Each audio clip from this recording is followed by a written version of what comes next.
সহজ আর একটা মেসেজ দিয়ে দেই।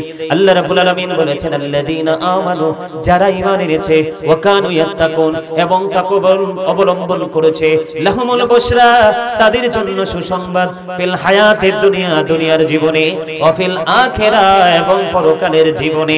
জোরে জোরে কন্যা সুবহানাল্লাহ। আপনি যদি ইমানদার হতে পারেন, ঈমান আনার পরে যদি অন্তরে ভয় ঢুকাতে পারেন, আরে ভয় নিয়ে যদি আপনি আমল করতে পারেন, আল্লাহ বলেছেন তবেই তুমি সুসংবাদের আওতায় আসবে। এই সুসংবাদ দুই জায়গায় হবে, দুনিয়াতেও হবে, আখিরাতেও হবে। কিন্তু ফর্মালিটি মনে করে এখানে আসলে কোনো আসার কোনো ফায়দা হবে না। কথা কি বুঝতে পেরেছেন? এবার আসেন বন্ধু, জিকির কাকে বলে?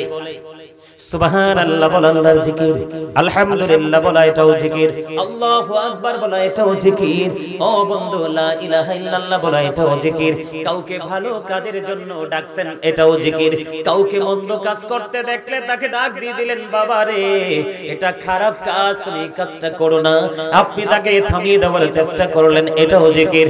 আবার আমার সামনে আছে কত সুন্দর জান্নাতের বাগান বাইতুল্লাহ। ও বন্ধু, উত্তর হীরাপুরের জামে মসজিদ, ঠিক কিনা বলেন? এই যে মসজিদ, এই মসজিদে ঢুকে গেলেন, অথবা আপনার বাড়িতে গড়ে পাহাড়ের চূড়ায় আপনি নামাজ বন্ধু পড়লেন, এটাও নামাজও আল্লাহর মাওলার জিকির। জোরে জোরে কন্না সুবহানাল্লাহ। তবে নামাজ হলো জিকিরের জলসা, কারণ এটা একই জায়গায় দাঁড়িয়ে বসে সম্পূর্ণ করা হয়, এটা হলো জিকিরের জলসা। আমরা হজে গেলাম, ওটাও হলো বন্ধু জিকির, কারণ ওইটা হলো জিকিরের জুলুস, যেটা বিভিন্ন জায়গা পরিদর্শন করে সম্পূর্ণ করতে হয়। জোরে জোরে কন্না সুবহানাল্লাহ। আমি আপনাদেরকে মজার একটা হাদিস শরীফ বলে দেই। দাদা ভাই সামনে আসেন, আর একটু আগে বসেন, আমি আপনাদেরকে দেখতে হবে তো, আসেন। এই তো সামনে আসেন, এই তুমি এগুলো সরাই দাও না, এই তারগুলো সরাই দাও, ওনারা সামনে এসে একটু বসো। সবচেয়ে বড় মজার খবর আমি আপনাদেরকে দিয়ে জিকির থেকে বের হয়ে যাব, তারপরে আমি আমার মূল আলোচনায় ঢুকবো। বন্ধু আমার দিকে তাকান। জিকির হযরত আবু হুরায়রা রাদিয়াল্লাহু তাআলা আনহু থেকে হাদিস খানা বর্ণিত, আমার আপনার প্রাণের রাসূল তিনি বলে দিয়েছেন, এদিকে তাকান, বুখারী শরীফের মধ্যে এসেছে হাদিস খানা।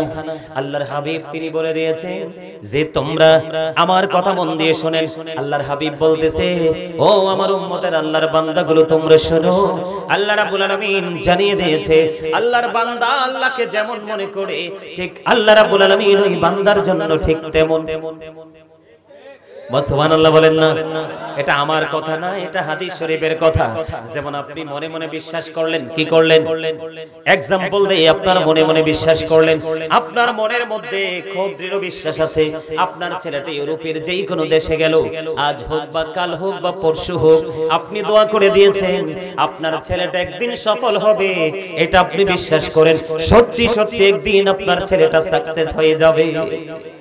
কারণ দুই দিকে আল্লাহ রাসূল বলেছেন, ইন্নামাল আমালু বিন্নিয়াত, প্রত্যেকটা জিনিস নির্ভর করে তার নিয়তের উপরে, তার বিশ্বাসের উপরে, তার কনফিডেন্সের উপরে, ঠিক কিনা বলেন?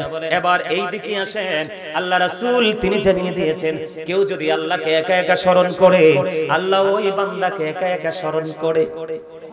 জোরে কন্না সুবহানাল্লাহ। এখানে আপনারা প্রেম খুঁজে পাননি? কথা বলেন না, প্রেম খুঁজে পাননি? আপনি নির্জনে একা একা আপনি বসে বসে মালিককে ডাকছেন, আপনার মালিকও নির্জনে বসে বসে আপনারা এই ডাক শুনতেছেন, এবং আপনি কি চান সেটা বরাদ্দ দিতেছেন। সুবহানাল্লাহ বলেন। মালিক যখন বরাদ্দ দিবে, মালিক বলবে কোন, সঙ্গে সঙ্গে পায়া কোন বরাদ্দ হয়ে যায়। আর জোরে বলেন না সুবহানাল্লাহ। এবার বন্ধু এই হাদিস শরীফ অত্যন্ত প্রেমময়, অনেকটা লম্বা। আমার রাসূল বলেছেন, মালিকের জিকির করার জন্য কেউ যদি হেঁটে হেঁটে আসে, কি করে আসে? হেঁটে হেঁটে আসে। আল্লাহ রাসূল বলেছেন, কেউ যদি 1 বিঘা পরিমাণ এগিয়ে যায় আল্লাহর দিকে, কি পরিমাণ?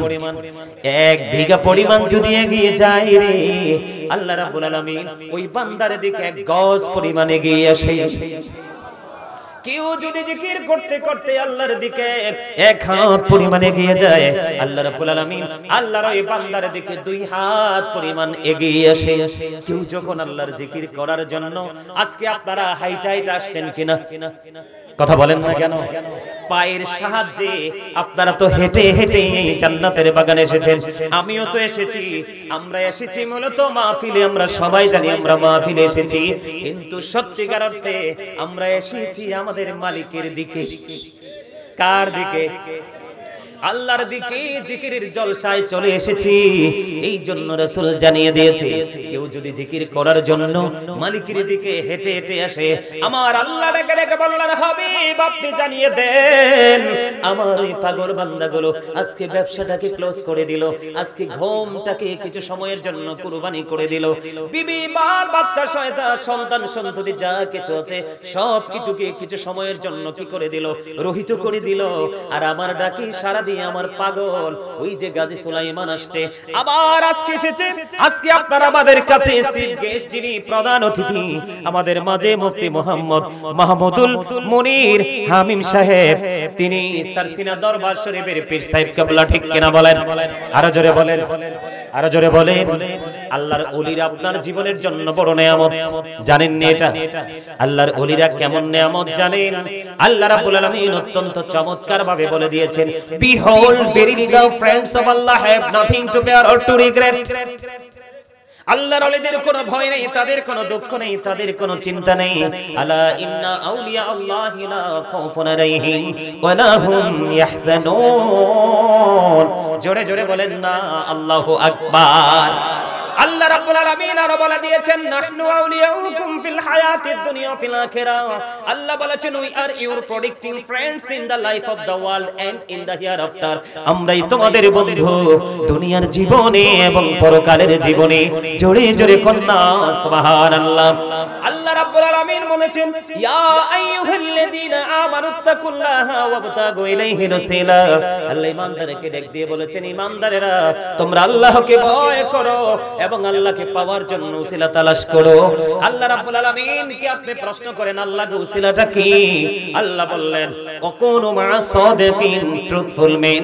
তোমাদের মাঝে ওয়ালিল আমর যারা আছে, সত্যবাদী সাদিকিন, তারা হলো হক্কানি আলেম এবং হক্কানি আল্লাহর ওলিরা।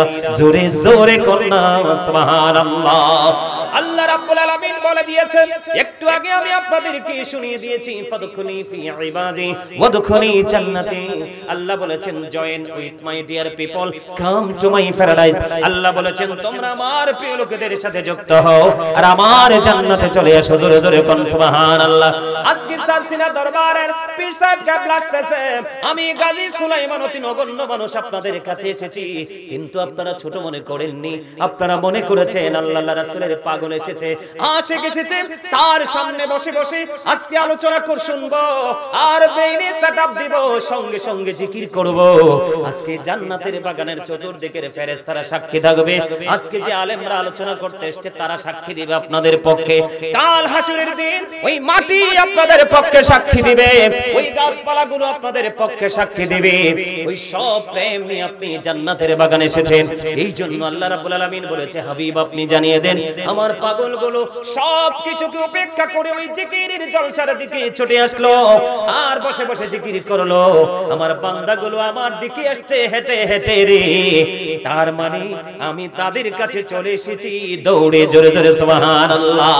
তার মানে হলো, ও বন্ধু, আপনি আল্লাহকে যত তাড়াতাড়ি কাছে পেতে চান, আল্লাহ তার আগে আপনার আপন হয়ে যায়।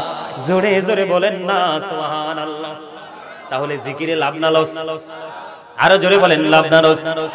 জিকিরেতে মাওলা রাজি, দিল হবে রোশন। আল্লাহু আল্লাহু জিকির করো সর্বক্ষণ। ঠিক না ভাই? ঠিক। এবার আসেন ওই যে নামাজ ও আল্লাহর জিকির, ওই জিকির নিয়ে আপনাদেরকে ছোট্ট একটা মেসেজ দিই। যেহেতু শীত চলে আসছে, শীতের সাথে হাদিসের এবং নামাজের আমলের মিল আছে। বলে হুজুর কেমন মিল? আমার রাসূল শীতের দিনে বের হলো, বের হওয়ার পরে দেখতে পাইলেন গাছের পাতাগুলো বিরামহীন ভাবে ঝরে ঝরে পড়ছে। আপনারা বলেন উল্লেখিত কিছু গাছ ছাড়া, যেমন ধরেন তাল গাছ, নারিকেল গাছ, সুপারি গাছ, খেজুর গাছ, এইরকম আরো কিছু গাছ, উল্লেখিত কিছু গাছ ছাড়া ম্যাক্সিমাম ম্যাক্সিমাম গাছের পাতাই কিন্তু শীতের কারণে ঝরে যায়, যায় কি যায় না? বন্ধুরে আমার, আপনি যে জিকির করতেছেন কত লাভ, কত মধুরে। ও বন্ধু, এই জিকিরের মধ্যে আপনি একটু কান খুলে শুনেন। আল্লাহর হাবিব শীতের দিনে বের হলো, চাইয়া দেখলেন গাছের পাতাগুলো ঝরে ঝরে পড়ছে। আল্লাহর হাবিব ওই গাছের ডাল দুইটা ধরলেন, ধরার পরে আবু জরকে একটা ডাক দিলেন, হে আবু জর। আবু জর উত্তর দিলেন, লাব্বাইকা ইয়া রাসূলুল্লাহ, ইয়া রাসূলুল্লাহ, ইয়া হাবিবাল্লাহ, নবী গো আমি হাজির। এই কথা বলার পরে আমার নবীজি বললেন, হে আবু জর, ওই চাইয়া দেখো শীতের কারণে শুষ্ক হয়ে গাছের পাতাগুলো বিরামহীন ভাবে ঝরে ঝরে পড়ছে রে। ওই যে বিরামহীন ভাবে ঝরে ঝরে পড়ছে, এটা দেখো কারণ হলো ওই শীতের কারণে যেমনি ভাবে গাছের পাতাগুলো ঝরে ঝরে পড়ছে। আল্লাহর প্রিয় বান্দাগুলো, আল্লাহ রাসূলের উম্মতগুলো যখন আল্লাহ রাব্বুল আলামিনের সাথে প্রেমের ডোরে লাগাইয়া নামাজের মাধ্যমে যখন সিজদা দিবে, কি করবে? নামাজের মাধ্যমে যখন সিজদা দেবে, ওই শীতের দিনের গাছের পাতার মতো তার আমলনামা থেকে সবগুলো গুনাহ ঝরে ঝরে পড়বে। জোরে জোরে বলেন না সুবহানাল্লাহ। এবার এই জায়গায় আরেকটু বাস্তব করতে হয়, করবনি? শুনতে রাজি আছেন নি? এই কথা শুনলে অনেকে রাগ হতে পারেন। আজকে তো জুম্মা চলে গেল, আপনারা বলেন তো কয়জন মুসল্লি মসজিদে আগে ঢুকছেন? ঢুকেননি হাতে করা মুষ্টিময় কয়েকজন, আর ম্যাক্সিমাম মুসল্লি ঢুকেন পরে পরে পরে পরে, ঠিক কিনা বলেন? আরো জোরে বলেন। কমার্শিয়াল নামাজ পড়লে কিন্তু ওই শীতের দিনের গাছের পাতার মতো গুনাহ ঝরবে না। তাকওয়া নিয়ে নামাজ পড়লে ওই নামাজ আপনাকে পরিপূর্ণতা দিবে। এই নামাজের জন্য রেজাল্ট দিতে আল্লাহ ওয়াদাবদ্ধ। এবার আমি আপনাকে বলি নামাজটা কেমন করে পড়বেন, ছোট্ট করে বলে দেই বন্ধু। আপনি যখন নামাজে দাঁড়াবেন, আপনি মনে করবেন আপনি যেন খানায় কাবার সামনে দাঁড়িয়েছেন। আপনি যখন নামাজে দাঁড়াবেন, ও উত্তর হীরাপুরের ভাই আমার বাবা গো, আমি আমার মা, আমি আমার বোনদেরকে ডেকে ডেকে বলছি গো, তোমাদের পায়ে হাত দিয়ে বলছি গো মা, পৃথিবী নষ্ট হয়ে যাচ্ছে, সন্তানগুলো অমানুষ হয়ে যাচ্ছে, সন্তানগুলো পথভ্রষ্ট হয়ে যাচ্ছে। আমি দেখতে পাচ্ছি এই যে আমার বাবার মতো আপনারা যারা আমার বাবার বয়সী আছেন, আপনারা যদি পৃথিবী ছেড়ে চলে যান, আমি আজকে বলে দেই, আপনারা আজকে বাড়িতে গিয়ে নোট করে রেখে যাবেন, ভবিষ্যৎবাণী করে যাবেন, আপনারা যদি পৃথিবী থেকে বিদায় হয়ে যান, আপনারই উত্তর হীরাপুর হয়ে যাবে পুরো ইসলাম শূন্য। ঠিক কিনা বলে? এখনো পর্যন্ত আপনাদের মতো বাবার বয়সী, দাদার বয়সী মানুষের সাথে আমি কথা বলে বেশি মজা পাই। কেননা জানেন, এখনো মুরব্বীদের হৃদয় খুললে শুধু প্রেম ভালোবাসা পাওয়া যায়, সম্প্রীতির গন্ধ পাওয়া যায়।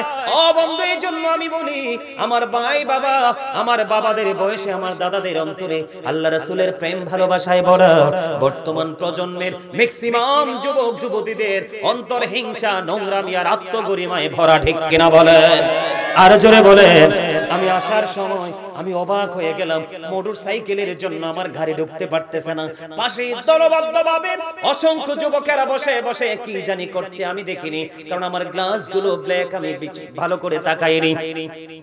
বন্ধু দেখেন, আপনারা একটু খেয়াল করেন, আপনারা যে এখানে বসেছেন সবগুলো আমার ম্যাক্সিমামই বাবার বয়সী, কিন্তু ইয়াং ছেলেরা কোথায়? এটাই হলো ইসলামের চরম বিপর্যয়। ঠিক কিনা বলেন? ইসলাম গরিব হওয়ার সম্ভাবনা। ইসলাম যখন পৃথিবীতে এসেছিল, ইসলাম গরিব ছিল, পৃথিবীর অবস্থা ভালো ছিল না। ইসলাম যখন পরিপূর্ণতা পেয়েছে, পৃথিবীর অবস্থা প্রেমময় হয়ে গেছে। আজকে আবার ইসলাম থেকে মানুষ দূরে চলে যাচ্ছে, পৃথিবীতে ঘন ঘন গজব আসছে। আপনারা জানেন কিনা জানি না, আমি আপনাদেরকে মনে করিয়ে দেই, গভীরভাবে খেয়াল করবেন। নামাজে আমি আসতেছি, মনে হইছে যে এত বলে ফেরি।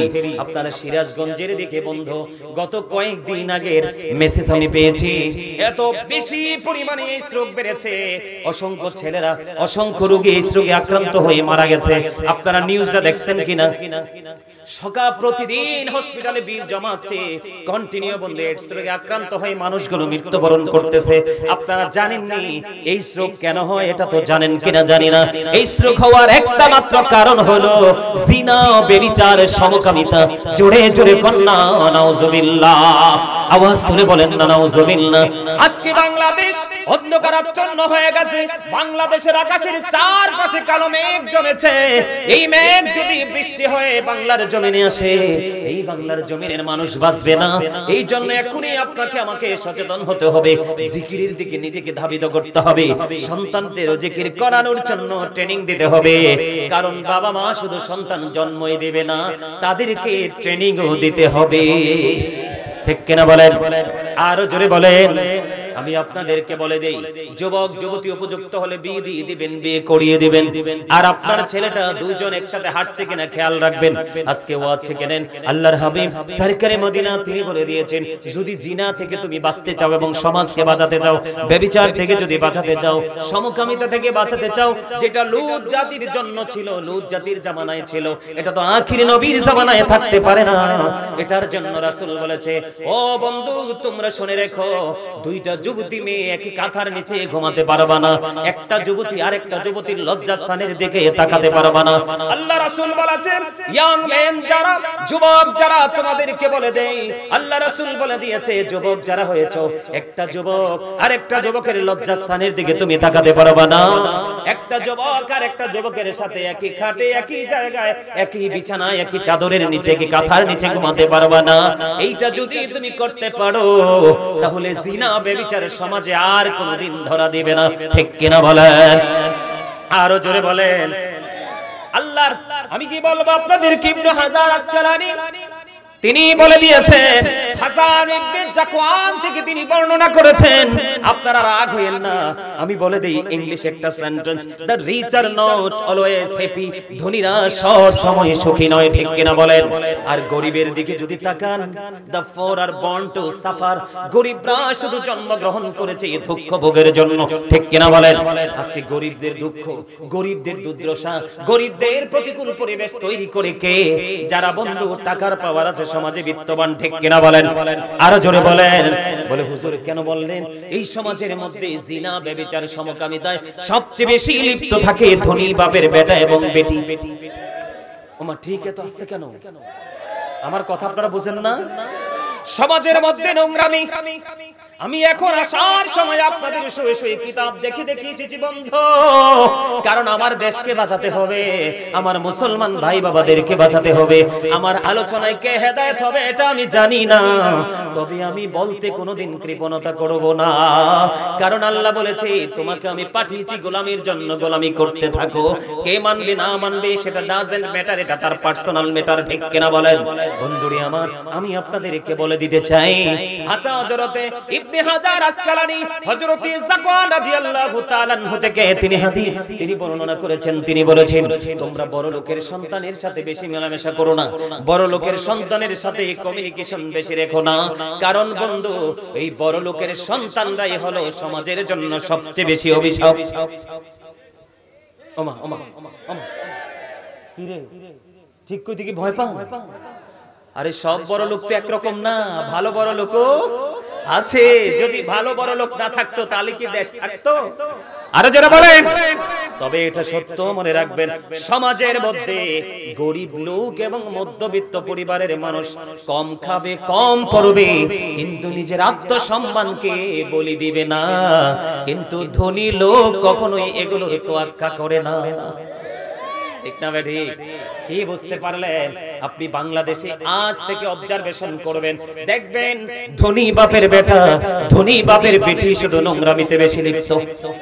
কথা কন না কেন? কেন জানেননি? কারণ এটার কারণ হলো বাবা মাকে যে দায়িত্ব দেওয়া হয়েছে, ওই দায়িত্ব বাবা মা পালন করে নাই। আল্লাহ রাসূল বলেছেন, বলবো বাবা মা আপনারা হিসাব মিলাতে পারবেন, আপনারা বিগত দিনে কি করেছেন। আল্লাহ রাসূল কি বলেছেন? আদিবু আওলাদাকুম আলা তালাতি ইখসানিন, হুব্বি নবীকুম ওয়া হুব্বি আহলি বাইতিহি ওয়া আলা কিরাতিল কুরআন। রাসূল বলেছেন, ও বাবা, ও উত্তর হীরাপুরের বাবা গো, মা গো, তোমাদেরকে বলি, আমার রাসূল বলেছেন, বাবা মা যারা হয়েছো, তোমরা তোমাদের সন্তানদেরকে তিনটি বিষয় শিক্ষা দাও। কয়টি বিষয়? একটা হলো হুব্বি নবীকুম, teach the love of the prophet, নবীর ভালোবাসা শেখাও, কারণ এই ভালোবাসা শেখানো তোমাদের জন্য ফরজ। কারণ নবীর সাথে প্রেম নাই তো ঈমান নাই, আর ঈমান যদি না থাকে তোমার আমলের কোনো গ্রহণযোগ্যতা নাই। এবার আল্লাহ রাসূল বলেছেন হুব্বি আহলে বাইতিহি, টিচ ফ্যামিলি লাভ, নবীর পরিবারের ভালোবাসা শেখাও।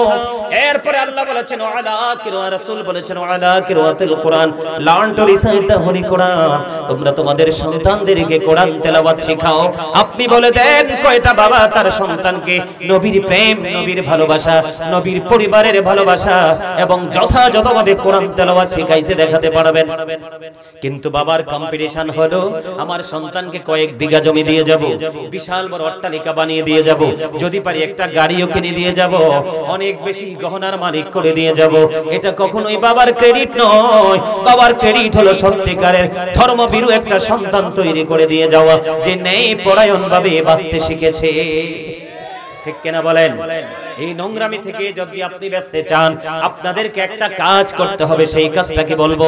সেই কাজটা হলো বন্ধু, আপনি জিকির করবেন কন্টিনিউয়াসলি মন দিয়ে, দেহকে পবিত্র রেখে, অন্তরকে পবিত্র রেখে এবং পোশাকটাকেও পবিত্র রেখে। বলে হুজুর পোশাকের পবিত্রতা দ্বারা কি বুঝালেন?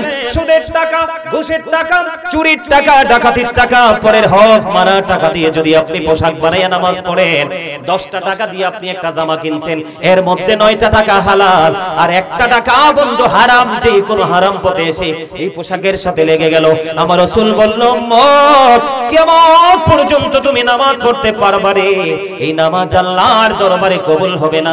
লা তুকবালু সালাতুম বিগাইরি তুহুর ওয়ালা সাদাকাতুম মিন গুলুল, পবিত্রতা ছাড়া ইবাদত কবুল হয় না। হালাল টাকা হালাল উপার্জন না হলে দান সাদকা আল্লাহ কবুল করে না। জোরে জোরে বলেন না নাউজুবিল্লাহ। এবার আসেন যেটা বলতে চেয়েছিলাম, আপনি যখন নামাজে দাঁড়াবেন, এদিক তাকান। বিরক্ত হচ্ছেন নি কেউ? বিরক্ত হলে সোজা নেমে যাব, কারণ রাসূল বলেছে যেইখানে মুসল্লিদের আলোচনা শোনার আগ্রহ নেই, তুমি জাস্ট সাইলেন্ট হয়ে যাও, এখানে স্টপ হয়ে যাও, কারণ এটা কোনো দুনিয়ার কোনো কথা নয়, আল্লাহ এবং আল্লাহ রাসূলের কথা। অত্যন্ত পবিত্র বাণী, পবিত্র মনেই শুনতে হবে। ঠিক কিনা বলেন? তোমরা যখন নামাজে দাঁড়াও, তোমরা এমন ভাবে নামাজ পড়ো যেন তুমি খানায় কাবার সামনে দাঁড়িয়েছো। যখন তুমি নামাজ পড়ো, নামাজে যখন দাঁড়িয়ে যাও রে, তুমি এতটা গুরুত্ব সহকারে নামাজে দাঁড়াও, এতটা মনোযোগ দিয়ে তুমি নামাজে দাঁড়াও, মনে হবে যেন তুমি ফুলচেরাতের পোলের উপর দাঁড়িয়েছো। যে কারণ ফুলচেরাতের পোলে যদি আপনি 19-20 করেন, তাহলে অবর্ণনীয় ঠিকানা জাহান্নামে চলে যেতে হবে। ঠিক তেমনি ভাবে ফুলচেরাত মানে এটা বোঝানো হয়েছে, আপনি যদি নামাজ পড়তে গিয়ে যদি অন্যমনস্ক হন, অমনোযোগী হয়ে নামাজ পড়েন, তাহলে আপনার ঠিকানা হবে জাহান্নাম। এই জন্য আপনাকে মনে করতে হবে আমি দাঁড়িয়েছি যেন ফুলচেরাতের পোলের উপরে, আর আপনাকে মনে করতে হবে আল্লাহ আমি তোমাকে দেখতে পাই না, আমি তোমাকে দেখতে পাই না গো, কিন্তু তুমি তো আমাকে দেখতে পাও। এমন একটা ভয়ঙ্কর ভয় আপনার মধ্যে সতর্কতা নিয়ে নামাজ পড়তে হবে। আপনাকে মনে রাখতে হবে আপনার ডান দিকে যেন জান্নাত অবস্থিত আর বাম দিকে যেন জাহান্নাম অবস্থিত।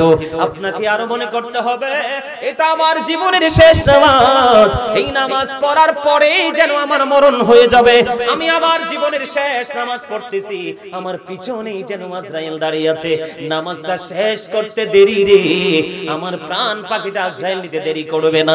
মনে রাখবেন বন্ধু, কোনো উদাসীন হওয়া যাবে না, কোন ধরনের কোন অজুহাত কাল হাসরের ময়দানে চলবে না। আল্লাহ রাব্বুল আলামিন এই জন্য আমাদেরকে বলে দিয়েছে, যখন তোমার কেউ ছিল না তখন ছিলাম আমি, এখন তোমার সব হয়েছে পর হয়েছি আমি, যখন তোমার কেউ রবে না রব শুধু আমি, আমার কাছে আসতে হবে মনে রেখো তুমি, তোরা চাসনে কিছু, তোরা চাসনে কিছু কারো কাছে, খোদার মদদ ছাড়া অন্যের উপর ভরসা ছেড়ে নিজের পায়ে দাঁড়া। বুঝেন নাই? মানে বুঝেন নাই? ওমা ব্যাখ্যা করতে গেলে আমার অনেক সময় লেগে যাবে। কথা কি বুঝতে পারছেন? অন্যের উপর ডিপেন্ডেন্ট হওয়া যাবে না, আমি নিজের আমল নিজে করে যাব। কারণ আপনার মরার পরে দেখবেন যেই মোল্লা বার হইছে বাংলাদেশে, এখন দেখবেন আপনার কবরটা পর্যন্ত জিয়ারত করতে দিবে না, বলবে বেদাত। জোরে বলেন না কেন? আমার নবীর চেয়ে দামি আমরা। মায়েশা নবীজিকে বিছানায় খুঁজে পায় না, তিনি মনে মনে ভাবতেছে আমার রাসূল কোন অন্য কোন বিবির ঘরে চলে গেল কিনা। একটা রোমান্টিক ওয়াজ, কি ওয়াজ? রোমান্টিক প্রেম আমার নবীজি শিখিয়েছে তো আমাদেরকে। মা আয়েশা বলতেছে আমার রাসূল আমার বিছানায় নাই, কোথায় গেল? অন্য কোন বিবির ঘরে চলে গেল কিনা? মা আয়েশা চিন্তা করতে করতে জান্নাতুল বাকিতে চলে গেল, দিয়ে দেখলো পুরো তার বিপরীত, আমার নবী জান্নাতুল বাকিতে জিয়ারত করতেছে। আর জোরে কন্যা সুবহানাল্লাহ। তা আপনি আমি জিয়ারত করব না? জিয়ারত তো করব এই জন্য, কারণ কবরের কাছে গেলে দেখবেন মৃত্যুর কথা স্মরণ হয়। বুদ্ধিমান মানুষ যদি হয় তার কান্না চলে আসে, আল্লাহ গো এই কবরে তো আমিও যাব, কোথায় জানি হবে কবর। তখন তার মধ্যে ভয় আসে, অন্তত কিছু সময়ের জন্য হলো তার মধ্যে একটা অনুশোচনা তৈরি হয়, ঠিক না ভাই? ঠিক। এই জন্য বলছি আপনার সন্তান সন্ততিকে কি সত্যিকারের ট্রেনিং দিয়ে যেতে হবে। জোরে কোন আমিন, আর জোরে বলেন আমিন।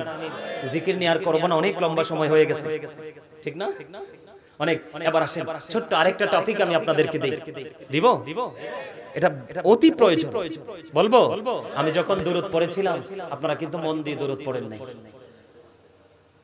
কোন তো পড়ছেন কিনা? পড়েন নাই, কিন্তু আপনাদের আওয়াজ এত ছোট ছিল মনে হচ্ছে যেন এক সপ্তাহ যাবত আপনারা কোনো খাবারই খাচ্ছেন না, একেবারে ক্ষুধার্ত মানুষের মতো। সবাই না, কিন্তু কিছু লোক আবার প্রাণ উজাড় করে দুরূদ পড়েছে। আমি একজনকে দেখেছি চোখের পানিও মুছেছে, নবীর দুরূদ শুনে তার কান্না চলে এসেছে, যেটা হলো প্রেম। আলহামদুলিল্লাহ বলেন। আজকে জুমার দিন চলে গেল না, আমার রাসূল বলে দিয়েছেন কেউ যদি জুমার দিনে মদিনার নবীর সাথে প্রেমের ডুরি লাগাইয়া জুমার দিনে যদি মাত্র 80 বার যদি দরুদ পড়তে পারো গো, তোমার 80 বছরের সগীরা গুনাহ আমার আল্লাহ maaf করে দিবে। তাহলে দরুদে লাভদালস, দরুদকে অস্বীকার করতে পারবেন? কেউ যদি বেদাত বলে দরুদ পড়া বন্ধ করে দিবেন। আমার আল্লাহ যদি পড়তে পারে ইন্নাল্লাহু ওয়া মালাইকাতাহু ইউসাল্লুনা আলান নবী ইয়া আইয়ুহাল্লাযীনা আমানু সাল্লু আলাইহি ওয়া সাল্লিমু তাসলিমা। আল্লাহুম্মা সাল্লি আলা মাওলানা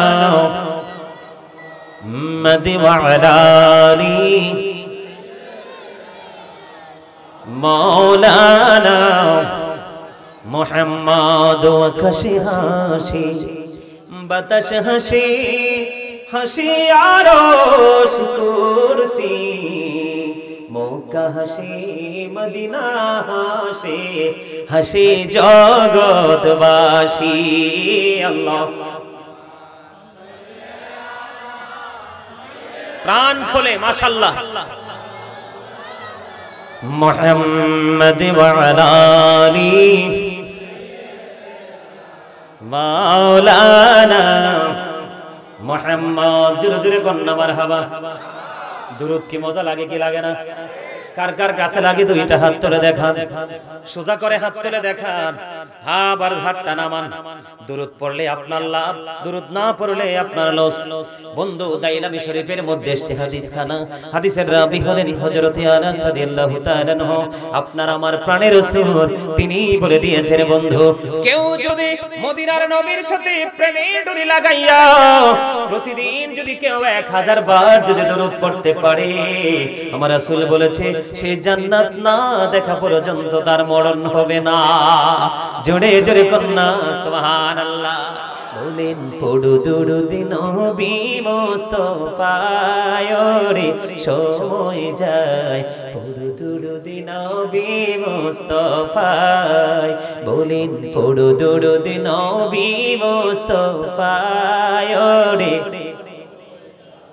পড়ু দুরূদ নবী মুস্তাফায়। ওই আমার আল্লাহ যখন ছিলেন নাহি ছিল কোন সখায়, ঠিক না ঠিক? আপন নূর হইতে খোদা হাবিবে নূর করলেন জোদা, আপন নূর হইতে খোদা হাবিবে নূর করলেন জোদা। জোশ মারিল ইশকের দরিয়ায় রে সময় যায়, পড়ু দুরূদ নবী মুস্তাফায়। জোরে জোরে কন্না মারহাবা, আর জোরে কন্না মারহাবা, আর জোরে কন্না মারহাবা। আপনাদের মধ্যে এখনো 100% ফিলিংস আসে নাই। আমি ওয়াজ করতেছি আর আপনাদেরকে তাকাচ্ছি, ঠিক না ঠিক? বিশেষ করে যুবক ভাই তোমরা যারা আসছো তোমাদেরকে আমি অন্তর থেকে মোবারকবাদ জানাচ্ছি এই কারণে যে সাধারণ মুরব্বী মানুষ মাহফিলে আসবে এটা কিন্তু সাধারণ ব্যাপার, কিন্তু যুবকদের মাহফিলে আসা কিন্তু এটা সাধারণ না, একটু সাধারণ। এত যুবকের মাঝে দেখলাম কিছু যুবক হুট করে জান্নাতের বাগানে চলে আসলো। যুবক, তোমাদের জন্য একটা গুড নিউজ। আল্লাহ রাসূল বলেছে, আল হাসান ওয়াল হুসাইনু সাইয়্যিদু শাবাবি আহলিল জান্নাহ। আমার রাসূল বলেছে, ইয়াং মেন যারা আছো, উত্তর হীরাপুর গ্রামের যুবক ভাইরা যারা আছো, তোমাদেরকে আমি বলে দিতে চাই, যারা জান্নাতের বাগানে এসেছো, আমি তোমাদেরকে বলবো you are very good person. তার কারণ হলো আল্লাহ রাসূল বলেছেন, আল হাসান ওয়াল হুসাইনু সাইয়্যিদু শাবাবি আহলিল জান্নাহ। রাসূল বলেছেন, Imam Hasan and Husain are the leader of younger people in Jannah. আওয়াজ তুলে তুলে বলেন না সুবহানাল্লাহ। এর যুবকের দল কেন বোঝো না? এই মধু হলো সত্যিকারের মধু, অরিজিনাল মধু। এই প্রেম হলো সত্যিকারের প্রেম, এটা হলো সত্যিকারের তোমার জীবনের বড় বন্ধু। আমার রাসূল বলেছে, যুবক সারা জীবন শুধু প্রেমের ডুরি লাগাইয়া পথ চলতে চলতে চলতে চলতে আসো। আমি নবীর প্রয়োজন নেই, আমি নবী বলে গেলাম। আমার দুইটা কলিজার টুকরা ইমাম হাসান হুসাইন। আমার রাসূল বলেছেন, Imam Hasan and Husain two my flower in the world. আমার নবী বলেছেন, ইমাম হাসান দুইটা ভাই, দুনিয়ায় আমার দুইটা ফুল। এরে যুবক, তোমরা যদি মদিনার নবীর কথাগুলো শুনে জীবনকে পরিচালিত করতে পারো, আমার রাসূল বলেছেন তোমাদের জন্য বড় নিয়ামত হলো ইমাম হাসান হুসাইন। ওই তোমরা যে ক্লান্তি লগ্নে দেখতে পাবে, জান্নাতে তোমাদের লিডার হয়ে নেতৃত্ব দিবে। জোরে জোরে সুবহানাল্লাহ। তাহলে ভালোবাসলে লাভ না লস? আর জোরে বলেন লাভ না লস? এই জন্য আমি আপনাদেরকে বলে দিতে চাই, বন্ধু, দরুদ পড়া বন্ধ করা যাবে না, বেশি বেশি করে দরুদ পড়তে হবে। আবারও বলি, দৈনিক 1000 বার দরুদ পড়া আপনাদের জন্য আমাদের জন্য কোনো ব্যাপার না। কথা বলেন না? 5 ওয়াক্ত নামাজে 200 করে পড়লে 1000 বার। নবীজি বলছি, উম্মত রে, ভালোবাসা লাগাইয়া দরুদ পড়ো রে, জান্নাত না দেখা পর্যন্ত তোমার মরণ হবে না। যদি দুনিয়ায় যত বেশি দরুদ পড়বা, কাল হাসরের দিন আমি নবীর কাছে তুমি তত বেশি থাকার সুযোগ হবে। জোরে কন্না সুবহানাল্লাহ। এই জন্য দরুদ এবং জিকিরের ক্ষেত্রে কৃপণতা করা যাবে না। এই জন্য আমি আপনাদেরকে বলে দিতে চাই, যেটাই করবেন প্রেমটা নিয়ে করবেন। এইবার আমি আমার মূল আলোচনায় যেতে চাই। আজকে আমি নারী এবং পুরুষের পর্দা নিয়ে আলোচনা করব। কার এই ওয়াজ শুনতে রাজি আছেননি? আরো জোরে। পর্দার দরকার আছে না নাই? আরো জোরে। আল্লাহ রাব্বুল আলামিন পবিত্র কালামে হাকিমে স্পষ্ট করে বলে দিয়েছে, মনু মনু ইয়ানে কথা কওয়া যাইবে না, চলে যাইতে হইবে, হয় ভিতরে না হয় বাইরে। এই যে কর্নারম্যান, ভিতরে বসেন। আর নাইলে I say go to your seat, out of sight, বাসা চলে যান। জান্নাতের বাগানের সৌন্দর্য সবকিছু ঠিক রাখতে হবে। আলোচনা শুনতে হলে বসতে হবে। আর কেউ এলোমেলো ভাবে দাঁড়িয়ে থেকে সৌন্দর্য নষ্ট করতে পারবেন না। আর আপনাদেরকে বলি, এই আপনারা যারা এখানে আসছেন, আপনারা যারা জান্নাতের বাগানে আসছেন, আপনাদেরকে বলছি, পিছনটা খালি রেখে আপনারা চেয়ারগুলো ফিল আপ করে বসেন। কারণ আপনার সামনে যদি একটা চেয়ার খালি থাকে, আরেকজন মানুষ কিন্তু সবাইকে টপকে এসে বসতে পারবে না, অথচ বাইরে দাঁড়াই থাকতে হবে। ঠিক কিনা বলেন? আপনারা যারা এসেছেন নিজ নিজ দায়িত্বে, ভাই সামনে চলে আসুন। উনি আছে এখানে? ঠিক আছে। আপনারা সবাইকে বলছি, সবাই নিজ নিজ দায়িত্বে সামনের দিকে চলে আসেন, সামনের চেয়ারে চলে আসেন, নিজ নিজ দায়িত্বে। আর যারা বের হওয়ার এই সুযোগে বের হয়ে যান।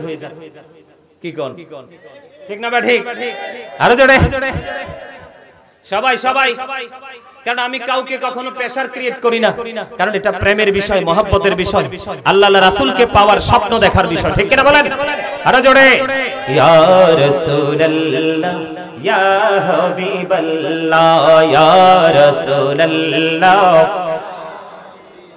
লায়া মাড়ো মতে নিদান কালে আসিও নবী গো আমার শিউরে, দেখিব আপনাকে আপন নজরে।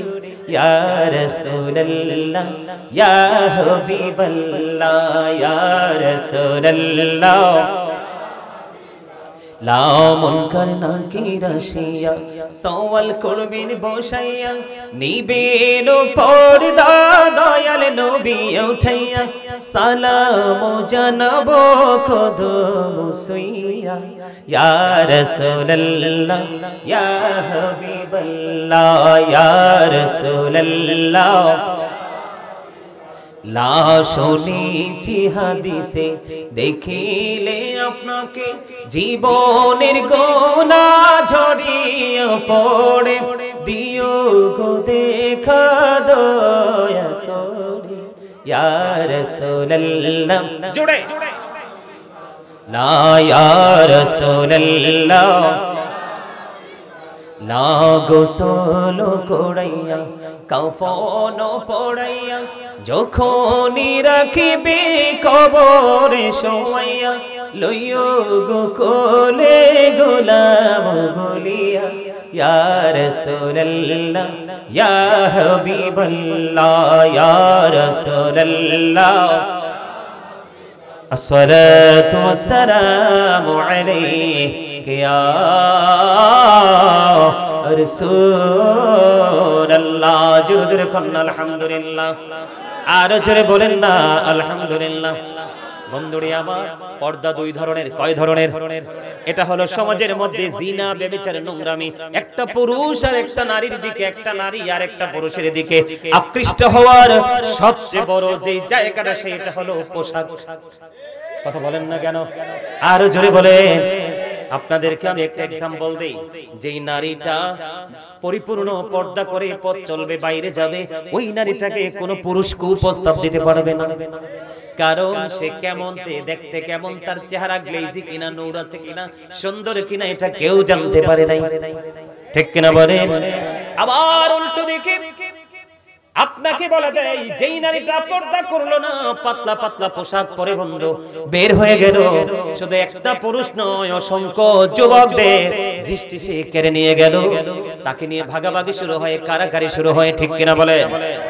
গত কয়েকদিন আগে দেখেন নাই ঢাকাতে প্রেমিকার কারণে প্রেমিককে টিচার হিসেবে বাসায় নিয়ে গলা কেটে হত্যা দেখছেন কিনা ঢাকাতে পুরো বাংলাদেশ বন্ধ তোলপাড় শুরু হয়ে গেছে এটার কারণ হলো আপনি পুরুষ এবং নারী উভয় যখন পর্দা করবেন পোশাকের দ্বারা আমি আপনাদেরকে ছোট্ট ছোট্ট করে আলোচনা করব কারণ জিকির নিয়ে লম্বা কথা বলে ফেলেছি বন্ধু আর বেশি লম্বা করলে আপনারা মনেও রাখতে পারবেন না পর্দা দুই ধরনের নারীর যেমন পর্দা করা ফরজ পুরুষেরও তেমনি পর্দা করা ফরজ সারা জীবন নারীর পর্দার ওয়াজ শুনেছেন আর আমি আজকে আপনাদেরকে শোনাবো পুরুষের পর্দার ওয়াজ এদিকে তাকান কেউ কিন্তু এই চেয়ার কি দেখেন নাই জীবনে এই চেয়ার কি দেখেন নাই ওরা চেয়ার নিয়ে আসছে আপনাদের সুবিধার জন্য আপনারা আমাদের দিকে থাকবে ফোকাসটা তাহলে মাঝখান দিয়ে এক লাইন চলে গেলে কিন্তু ওয়াজ বুঝতে পারবেন না কথা বলেন ঠিক না ঠিক কারণ আপনি অন্য জায়গায় গেলে কিন্তু আপনার মনোযোগ অন্যদিকে যাবে না কিন্তু এখানে মনোযোগ অন্যদিকে যাবে তার কারণ শয়তান চায় না বান্দা ভালো কাজ করে আল্লাহর দিদার প্রাপ্ত হোক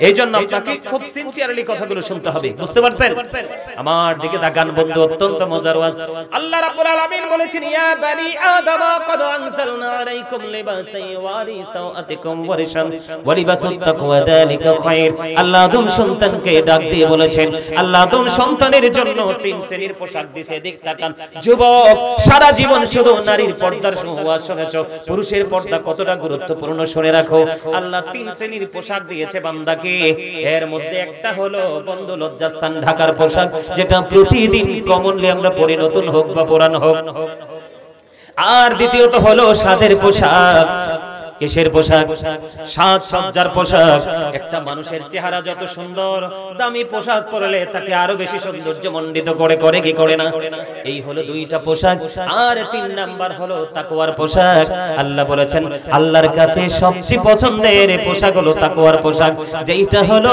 শরীয়ত সম্মত পোশাক জোরে জোরে কন্না সুবহানাল্লাহ এবার আমি আপনাদেরকে বলে দেই বন্ধু আপনি আমার রাসূল থেকে শুরু করি কারণ আল্লাহর প্রিয় হাবিব আমাদের জন্য নিয়ামত আমাদের জন্য শিক্ষক আমাদের জন্য মডেল আল্লাহ রাসূল যখন পৃথিবীর বুকে কদম মোবারক বাড়িয়ে দিলেন, পৃথিবীর বুকে কদম মোবারক বাড়িয়ে দেওয়ার পরে রাসূলের ফুফু সুফিয়া রাদিয়াল্লাহু তাআলা আনহা তিনি কি করলেন? দৌড়ে চলে গেলেন। কিসের জন্য? মা আমেনার উদর থেকে পৃথিবীর বুকে ছেলে আসলো না মেয়ে আসলো সেটা দেখার জন্য দৌড়ে চলে গেলেন মা আমেনার নিভৃত ওই জীর্ণ কুটিরে। ওখানে যাওয়ার পরে বন্ধু তিনি দেখতে পাইলেন আল্লাহ রাসূলের কাছাকাছি যাওয়ার আগে আল্লাহর পক্ষ থেকে কুদরতি একটা নূরের চাদর ওই পৃথিবীর জমিনের মধ্যে চলে আসলো। রাসূলের ফুফু সুফিয়া নিজে বলতেছেন, আমি ওই নবী মুহাম্মদ রাসূলুল্লাহ সাল্লাল্লাহু আলাইহি ওয়াসাল্লামের কাছে যাওয়ার আগে আগে দেখতে পেলাম আল্লাহর প্রিয় হাবিবুল্লাহর কুদরতি নূরের চাদর এসে তার নিচে লজ্জাস্থানটা ঢেকে দিয়েছে। পৃথিবীর কোন মানুষ আমার নবীর লজ্জাস্থান দেখতে পায় না। জোরে জোরে কন্যা সুবহানাল্লাহ। আপনাকে আমাকে ঠিক আল্লাহ রাব্বুল আলামিন পবিত্র কালামে হাকিমে তিনি অর্ডার করেছে আপনার আমার জন্য, আপনাকে আমাকে আল্লাহর প্রিয় হাবিব তেমনি পোশাক দিয়েছে লজ্জাস্থান ঢেকে রাখার জন্য। আপনারা বলেন তো আপনাদের ছেলেরা লজ্জাস্থান ঢাকা রাখে নাকি ফাঁকা রাখে? You are very good, absolutely right answer. চমৎকার ভাবে বলেছেন। ফাঁকা না? সামনে দিয়েও ফাঁকা, পিছন দিয়েও ফাঁকা, আর মানুষ দেখে দেখে খায় শুধু ধোঁকা। কথা বলেন না কেন? বল হুজুর কেন ধোঁকা খায়? চোখের অপরাধ হলো দেখা, চোখের জিনা হলো দেখা। আপনি যে আপনার লজ্জাস্থান দেখিয়ে রাখলেন, ওই একটা নারী, নারীকে সব সময় শয়তান রশি হিসাবে ব্যবহার করে, ওই নারী তো তার চোখ নষ্ট হয়ে গেল। ঠিক কিনা বলেন? আবার নারীর কাছে যখন আসবো সেটা নিয়ে আমি আলোচনা করব বন্ধু।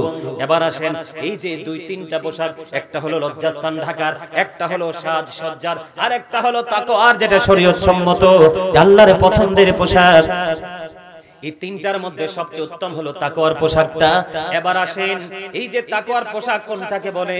আপনি লুঙ্গি বলেন, প্যান্ট বলেন, পায়জামা বলেন, ট্রাউজার বলেন, যেটাই বলেন আপনার পছন্দের পোশাক। ও যুবক, তোমরা বেশি বেশি করে শোনো, শুধু তোমরা পোশাকের কারণে তোমরা জাহান্নামী হয়ে যাচ্ছ।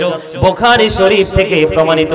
এই যে উপর দিয়ে থাকবে পুরুষের পর্দা এবং ফরজ, উপর দিয়ে থাকবে নাভি বরাবর অথবা নাভির উপরে, নাভির উপরে অথবা নাভি বরাবর থাকতে হবে, এর নিচে নামতে পারবে না। আর নিচের দিক দিয়ে থাকবে টাকটুর, নিচের দিক দিয়ে থাকবে হাঁটুর নিচে, টাকনুর উপরে। এই কন্ডিশনে পোশাক পরা পুরুষের জন্য ফরজ। এখন আপনারা বলেন, ছেলেরা যে জিন্স প্যান্টটা পরে তার লজ্জাস্থান দেখা যায় কি যায় না?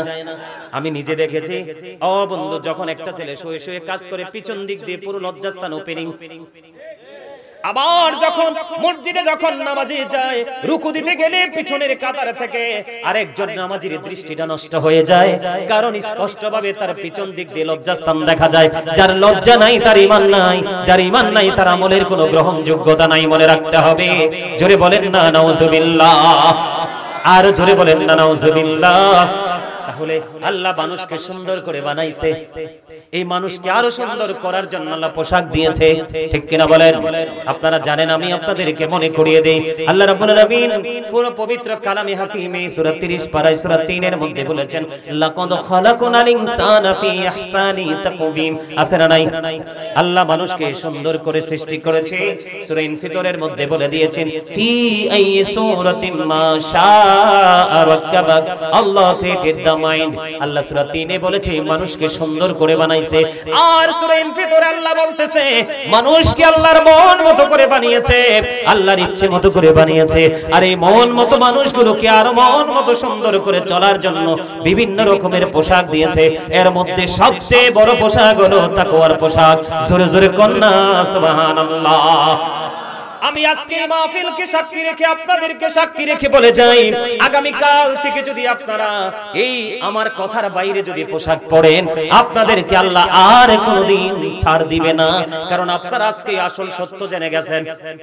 ঠিক কিনা বলেন? এই সত্যকে যদি জানার পরও না মানেন, তাহলে এটাই হবে অহংকার। আল্লাহ doesn't like the proud। আল্লাহ অহংকারীকে পছন্দ করেন না। তাহলে অহংকার মুক্ত থাকতে হবে। ঠিক কিনা বলেন? আরো জোরে, আরো জোরে। তাহলে বোঝা গেল উনি পোশাক কেমন করে পরবো। ঠিক কিনা বলেন? এবার আসেন, একবারে টক টকে লাল জামা পরা যাবে না। আল্লাহর হাবিব দুটো জিনিস হাতে নিলেন, এক হাতে ছিল রেশমি কাপড় আর এক হাতে ছিল সোনা। আর আমার নবীজি দুই হাত মোবারক উঁচু করে বললেন, এই দুইটা জিনিস আমার উম্মতের পুরুষদের জন্য হারাম। তাহলে আজকে থেকে শখ করে সোনের চেইন গলায় দিবেন নি, আংটি দিবেন নি, কোন ধরনের কোন অজুহাত নাই রে। আমার নবী যেটা হারাম করে দিয়েছে। আল্লাহ রাসূলকে এক ব্যক্তি দুইবার সালাম দিলেন, নবীজি সালামের জবাব দিলেন না। কেন দিলেন না? ওই ব্যক্তির পরনে ছিল লাল টকটকে লাল রঙের জামা, কারণ ঈমানদার পুরুষের জন্য টকটকে লাল জামা পরা মাকরুহ তাহরিমি হারামের অন্তর্ভুক্ত। কোন শার্ট, কোন গেঞ্জি, কোন পাঞ্জাবি কখনোই টকটকে লাল পরতে পারবে না। তবে মা বোনেরা পরতে পারবে, লালও পরতে পারবে, সোনাও পরতে পারবে, এটা তাদের জন্য জায়েজ।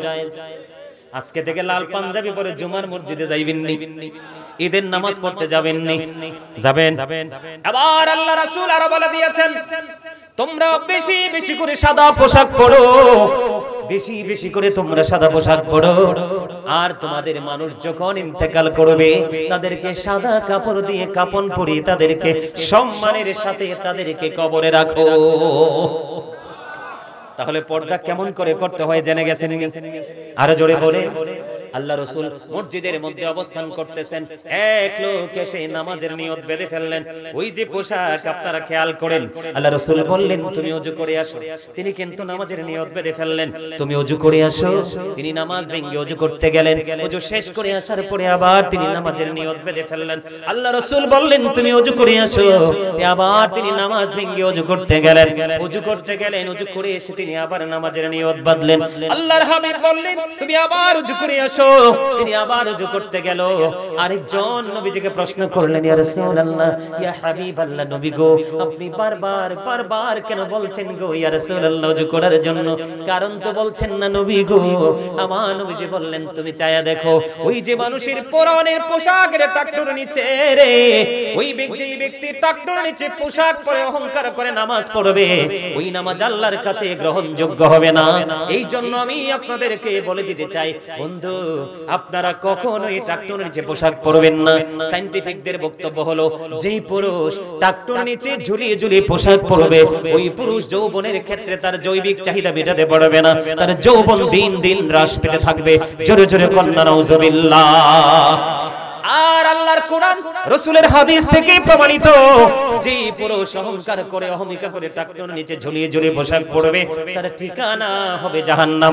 আল্লাহ বলে দিয়েছেন you have to go to hell, তোমাদেরকে মাস্ট বি চলে যেতে হবে জাহান্নামে। এবার আপনারা আমাকে প্রশ্ন করতে পারেন, বলে হুজুর আপনি বললেন এই পোশাক পরলে পর্দা নষ্ট হয়, পরদ ছুটে যায়, এই পোশাকের কারণে একজন পুরুষ জাহান্নামী হয়ে যায়, আর তারই অসভ্য পোশাক পরার কারণে আরেকজন মানুষ অসভ্য হতে বাধ্য হয়, ঠিক কিনা বলেন? আরো জোরে বলেন, আরো জোরে কোন ঠিক না বেঠিক? এবার আমি আপনাদেরকে বলে দিতে চাই, এই পোশাক কিন্তু কোন মুসলমান আবিষ্কার করে নাই, এই পোশাক সর্বপ্রথম আবিষ্কার করেছে এই বেঈমানেরা। নাউজুবিল্লাহ বলেন। কারা? কারা? বেঈমানেরা। যেমনি ভাবে আমাদের মেসওয়াককে কেড়ে নিয়ে ব্রাশ হাতে ধরাই দিয়েছে। কথা বলেন না কেন? আল্লাহ রাসূল বলেছেন আমার উম্মতের যদি কষ্ট হবে, এটা যদি না হতো আমি সবাইকে বলতাম প্রত্যেকটা নামাজের আগে মেসওয়াক করো। এই মেসওয়াক কেড়ে নিয়ে ব্রাশ টুথপেস্ট আমাদের হাতে ধরিয়ে দিয়েছে। যেমনি ভাবে আপনার আমার বাংলাদেশকে কলুষিত করে অন্ধকারাচ্ছন্ন পরিবেশে রূপান্তরিত করেছে, আমাদের মা, বিশেষ করে আমার মা, সকাল হলে ঘুম থেকে তুলে আমাদেরকে বোরকা নিয়ে মাদ্রাসায় পাঠিয়ে দিত। কিন্তু এখন আর বোরকা নিয়ে মাদ্রাসা নাই, এখন আবিষ্কার করেছেন বন্ধু কিন্ডারগার্টেন। এটাও বন্ধু ইহুদিদের একটা অপকৌশল। ঠিক তেমনি ভাবে ওই ইহুদিরা, বেঈমানেরা, কাফির মুশরিকেরা মুসলমানের চাইতে বেশি কোরআন রিসার্চ করতেছে, একটার পর একটা আধুনিক প্রযুক্তি তারা আবিষ্কার করতেছে। এই কোরআন রিসার্চ করে করে তারা জানতে পেরেছে মুসলমানকে কিভাবে ধ্বংসস্তূপে পরিণত করা যায়। কারণ আল্লাহ রাব্বুল আলামিন কোরআনে বলেছে উইদ্দাতিল কাফিরিন, কাফিরদের জন্য বরাদ্দ জাহান্নাম, উইদ্দাতিল মুত্তাকিন, মুত্তাকিনদের জন্য বরাদ্দ হলো জান্নাত। জোরে জোরে বলেন না সুবহানাল্লাহ। এবার আপনি মনে মনে করলেন, আপনারা মনে করলেন আজকে উত্তর হীরাপুরের মানুষ আপনারা মনে করলেন যে গাজী হুজুর যা বলেছে আমি মানবো না, আমার একটা সোসাইটি আছে, আমার একটা ট্র্যাডিশন আছে, আমার একটা কি আছে, আমার একটা পজিশন আছে, পরিবেশ আছে, আমি হুজুরের কথা মানবো না, কমার্শিয়াল ডিজিটাল পোশাক জিন্স প্যান্ট পরবো। ওই যুবক লুঙ্গি পরো, জিন্স প্যান্ট পরো, যদি নাভির নিচে থাকে আগামী দিন থেকে, আর যদি টাকনোর নিচে থাকে রে, তোমাকে আমি বলে দেই কাল হাসরের ময়দানে দুইটা রাস্তা হবে। আল্লাহ রাব্বুল আলামিন কাল হাসরের ময়দানে তাদেরকে অপমানের পোশাক পরিয়ে দিবে। জোরে জোরে কন্যা নাউজুবিল্লাহ। আর যদি কোনো যুবক আজকে থেকে, আপনারা বৃদ্ধ বাবা যারা আছেন, আপনাদের মধ্যে অনেক সমস্যা আমি দেখি, অনেক সময় রাস্তায় যখন হাঁটে মনে হয় লুঙ্গি এমন ভাবে পড়েছে মনে রাস্তা ঝাড়ু দিচ্ছে। ওমা কথা কন না কেন, আছে না নাই? আমি কি ভুল বলছি?